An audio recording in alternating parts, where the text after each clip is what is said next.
C'est gravé, donc il y avait 240 couches, ça s'est gravé en à peu près 1h30. Et voilà le résultat. Mon chéri, faut que tu viennes voir. Ouais, qu'est-ce qu'il y a? J'ai trouvé un superbe graveur laser et j'ai envie de faire pareil. Ouais, c'est un graveur laser fibre, on nous en enverra jamais un. A few moments later. Ah bah c'est bon, j'en ai trouvé un. Cher Wake, pour Noël, je voudrais un graveur laser fibre. Envoyez-moi ça s'il vous plaît. Merci. Qu'est-ce que c'est ça, un mail de J-Wake? Pourquoi il répond? Ah l'enfoiré!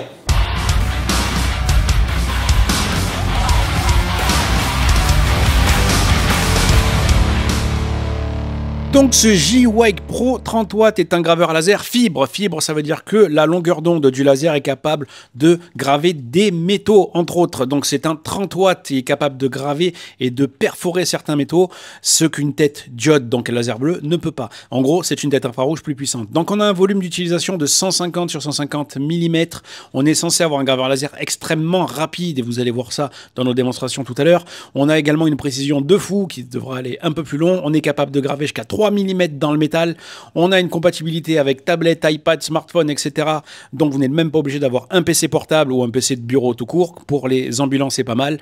On a la capacité de mettre des photos qu'on prendra avec son téléphone sur place pour graver. Et bien entendu, c'est un truc qui pèse pas plus de 6,5 kg avec plusieurs angles pour graver des surfaces horizontales. Et avant de continuer avec ça, on va quand même faire un tour sur l'unboxing où vous avez une notice en plusieurs langues qui vous dira tout simplement de scanner le QR code pour aller lire la notice sur le web. Les mecs se font pas chier. Ensuite, vous avez les différents éléments, la petite plaque que vous allez utiliser pour graver qu'il faudra assembler aux autres. Ce petit papier noir qui sert à centrer vos pièces sur le plateau. J'ai jamais réussi à m'en servir correctement. Ensuite, sous la mousse de protection, vous avez ce qui vous intéresse le plus. Alors, quelques accessoires, notamment la paire de lunettes de protection de couleur verte qui rappellera la couleur du capot de protection de la machine. Voilà, bon après vous n'êtes pas forcément obligé de vous en servir, c'est quand même recommandé. Quelques accessoires comme des cartes en aluminium qu'on utilisera dans une prochaine vidéo et plein d'autres gadgets pour mieux tenir votre pièce. La tête laser que vous fixerez au-dessus avec ça et plein de niveaux, plein de petits éléments pour calculer que je me suis jamais servi parce que vous avez d'autres outils. Et enfin vous avez le bloc d'alimentation qu'il faudra brancher, voire je crois qu'il est déjà branché de base, vous ne pouvez pas le couper, à la tête laser. Et maintenant, on va vous montrer le produit en détail. Vous avez donc la surface d'alimentation en plus du graveur laser lui-même sur lequel vous allez tout brancher, y compris l'alimentation elle-même. Ensuite, vous avez plusieurs ports à l'arrière, notamment un port USB-C, un port micro USB, ainsi que deux broches pour connecter l'ordinateur, si vous voulez vous connecter un ordinateur. Là, vous voyez que j'ai branché la ventilation du laser, ainsi que le moyen de monter la tête laser. Alors, c'est dommage d'avoir deux prises différentes, mais bon, après tout, pourquoi pas. Vous voyez que ça fait quand même deux câbles qui traversent un peu la surface pour aller derrière la surface d'alimentation. C'est le point un petit peu discutable.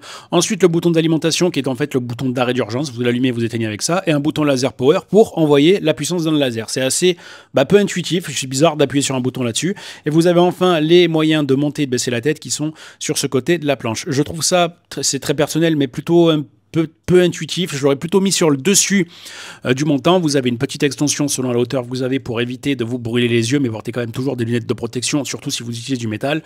Vous voyez qu'on va travailler sur 15 cm sur 15 cm et vous voyez comment fixer la cloche. C'est un peu intuitif. Bon, pareil, vous avez deux aimants, deux crans, vous trouvez l'écran, vous appuyez. Rien de spécial.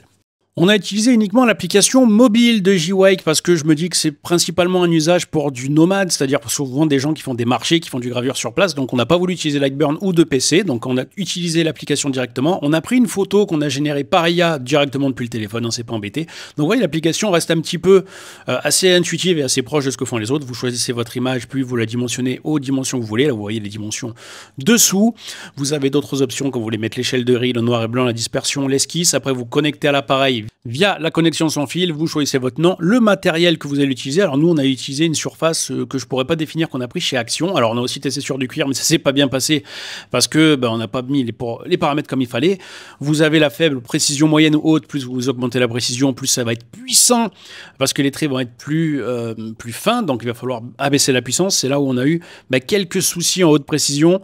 On va vous montrer ça tout de suite. Alors là, on a mis en vitesse x20. Alors vous voyez que j'ai dû tenir la pompe de l'aspirateur d'air qui ne va pas derrière, enfin du purificateur d'air, c'est, ça sentait extrêmement mauvais. Ça sentait un petit peu le cochon grillé. Alors là, avec la cloche, c'est un peu ce que je reproche à ce système, c'est qu'on voit pas ce qui se passe. Au moins, les yeux sont bien protégés et vous voyez, le résultat est particulièrement immonde. Donc, on a testé avec autre chose. Ce sont des petits supports de verre, alors en or ou en plaqué or ou en apparence or qu'on a trouvé chez Action. On vous laisse avec le résultat tout de suite. Alors, je voulais vous montrer un peu la gravure en temps réel, donc j'ai mis x100 parce qu'en fait, on voit rien. Et vous voyez le résultat qui est ici. Alors, c'est plutôt pas mal. Je pense qu'on aurait peut-être pu optimiser en baissant un peu la puissance ou la profondeur. J'en sais rien. C'était le premier essai. Ensuite, second projet, il est là. Alors, il y a un petit trait parce que j'ai voulu bouger le graveur laser en voulant le connecter au purificateur d'air parce que ça sentait plus mauvais que ce que je pensais. Mais à part ça, c'était plutôt joli. Et le dernier projet, vous voyez, ces petites têtes, ce petit visage. Alors, pareil, ma femme qui l'a fait. Je trouve ça plutôt sympa. Bon, on se retrouve après toutes ces démonstrations sur ce G-Wake G2 Pro 30 watts. C'est toi qui le voulais à la base? Oui. Non, c'est... Parce que ça s'appelle Gwake. C'est Wake ou G-Wake? Gwake. Ah ben voilà, je me suis encore planté. Qu'est-ce qu'on a pensé, toi? Non, c'est G-Wake. Bref, qu'est-ce que j'en ai pensé? Moi, j'ai bien aimé. Je trouve qu'il était pratique. Il était simple avec l'application, surtout. Ça, c'était vraiment cool. Qui est une petite appli, je sais pas quoi dire. Ah ben je sais, c'est toi qui t'en es servi. Oui, c'est vrai. C'est moi qui ai parlé en voix off, mais tout ça, c'est elle qui l'a fait. Elle est partie de rien. Moi, Ouais. j'ai peu d'expérience en graveur laser. C'est la première fois que je vois un laser fibre de mes yeux. J'avais testé le Laser Peker LP4 qui est infrarouge et mobile aussi, qui a un peu le même concept sur l'application mobile. Et j'avais trouvé l'infrarouge sympa, mais pas au point de tomber de ma chaise. Bon, maintenant je sais pourquoi tout le monde fait des caisses sur les graveurs laser fibre. La vitesse à laquelle ça grave, c'est-à-dire c'est plateau, c'est entre 3 et 6 minutes. Entre 3 et 6 minutes pour graver ça. À la tête infrarouge, je crois que j'ai gravé un couteau en 48 minutes. Et encore, j'avais mis à fort. Là, on a mis fort aussi.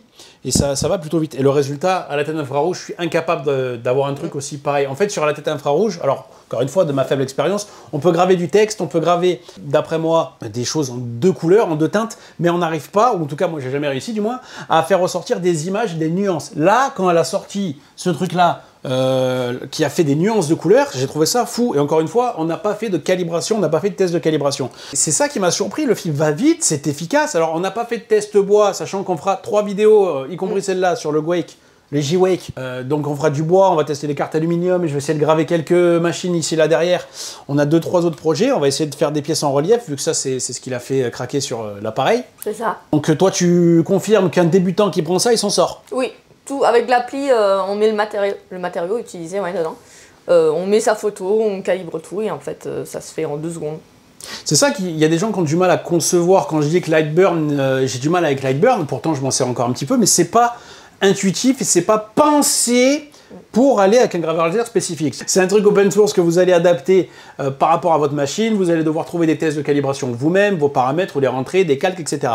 Là, pour faire des choses simples, vous mettez ça, vous dites à la machine, bon, bah, écoute, c'est tel matériel, démerde-toi, je mets l'image, elle fait telle dimension, passe le truc. On a le petit cadre, elle va vous montrer l'espace qu'il y a, vous faites le focus, c'est que les 2 points rouges se touchent, ça c'est très simple. Une fois que vous avez compris ça, bah, en fait, en tout cas, sur le métal, c'est nickel. On testera sur le bois sur une prochaine vidéo. On n'a pas utilisé l'application PC, mais l'application mobile pour faire des choses simples, donc de la gravure, sachant que on n'a pas testé la découpe de bois, mais d'après moi, ça sera pas bon. Pourquoi? Il n'y a pas de Air Assist intégré pour avoir des tranches fines. L'environnement de dessous seul, il n'a pas l'air d'être terrible, mais ça a l'air d'être à peu près ça sur tous les graveurs nomades du marché. Autre chose à rajouter? Bah, à part que ça, c'est portable du coup. Hein. Bah oui, c'est pour ça qu'ils se vendent tel quel. Oui, mais je sais, il y a poussière. Ça, c'est chiant, le petit truc à rallonge. Au final, il est pas du tout intuitif. Bon, au pire, vous le mettez pas, mais vous gardez vos lunettes. Sur le métal, si, en fait, mettez-le, parce que le métal, je pense que ça peut vous refléter. Oui. Je sais pas si ça peut vous refléter dans la gueule. Mais c'est quand même chiant, quoi. Enfin... Ouais, j'ai pas trop aimé ce système de... Ouais. Ça emboîte pas bien.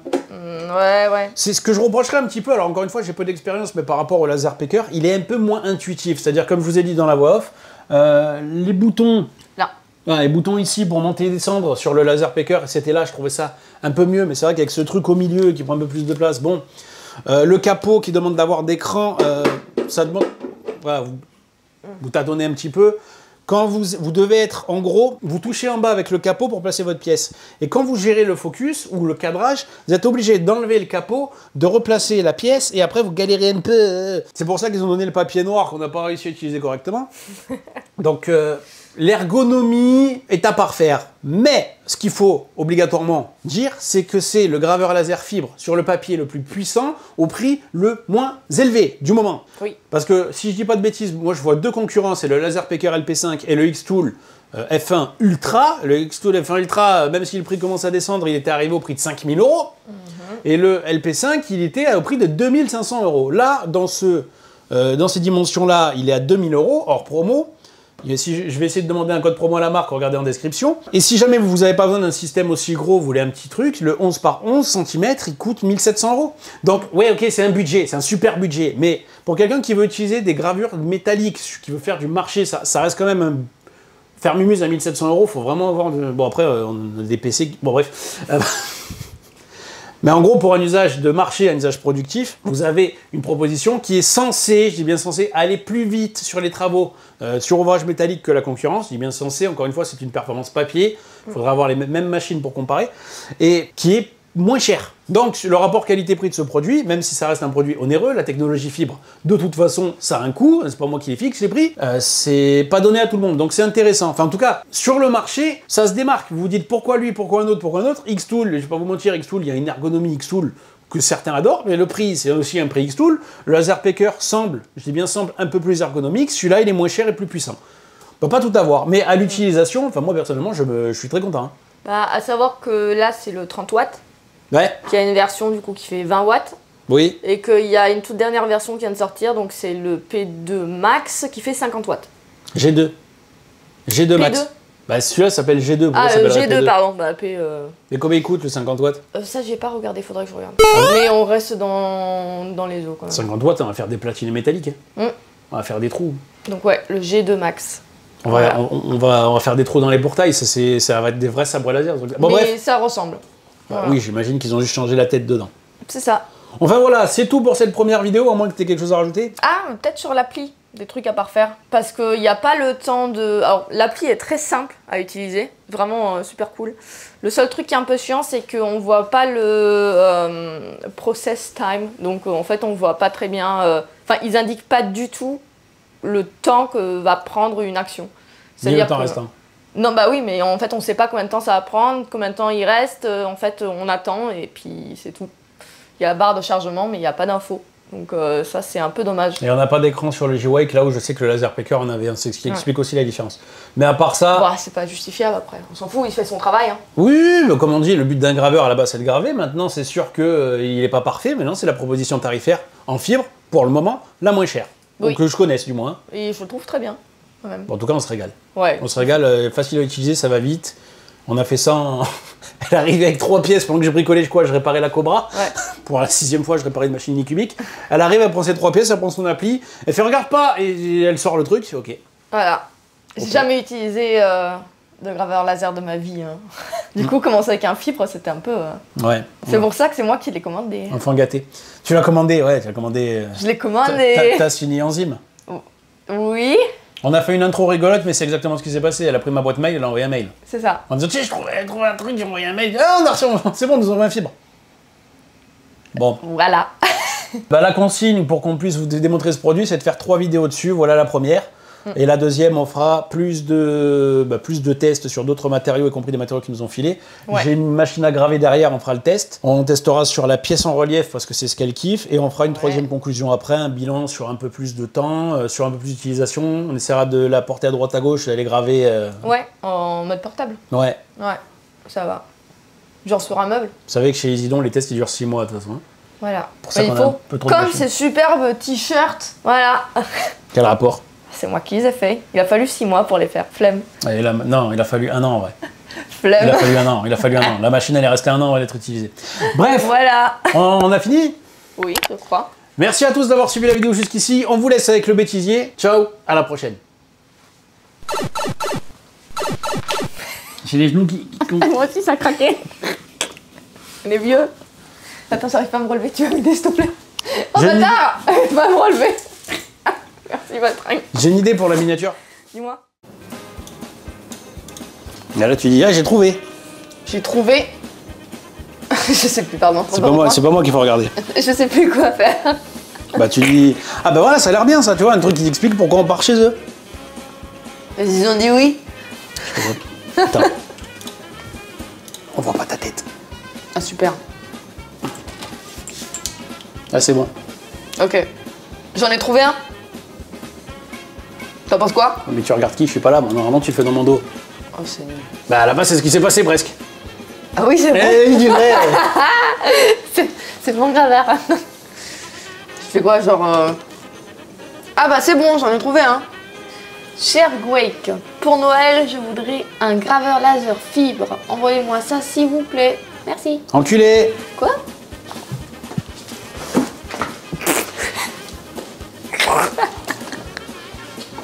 Qu'est-ce qu'on va montrer le bal? Non, c'est parce que tu t'es pété la... C'est la première fois que je vois sur les graveurs laser. La vitesse, c'est-à-dire qu'on a gravé. J'ai dit quoi? Sur les graveurs laser. Sur les graveurs laser, fibre, la vitesse à laquelle ça grave, c'est-à-dire c'est... Et ça, par contre, c'est ça qui m'a... Ta mère. Mais en gros, ouais, c'est un truc open space que vous... C'est un truc open source. C'est un truc open source que vous allez adapter. Faudra que je fasse un rush de ça, j'ai pas filmé. Normalement, il y en a un. Normalement, il y en a un. Bah sinon, je le coupe, ce moment, je refais. On vous laisse avec le bêtisier.